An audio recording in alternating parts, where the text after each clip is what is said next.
3 lähtee erittäin kova Annina Laitinen. Hän on tämän kauden tilastot kärki 58.01. Hyvin tullaan myös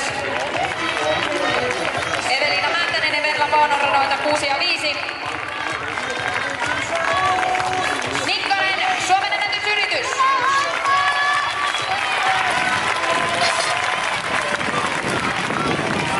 Ja 400 metrin aidoissa Annina Laitinen johtaa. Sitten erittäin hyvin tulee Venla Paunonen erittäin hyvin siinä rinnalla. Ja näyttää sillä, että Venla Paunonen johtaa tässä etusuoralla, on tulossa Suomen mestaruuteen.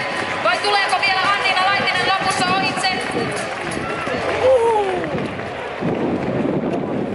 Ja aika on kauden kärki.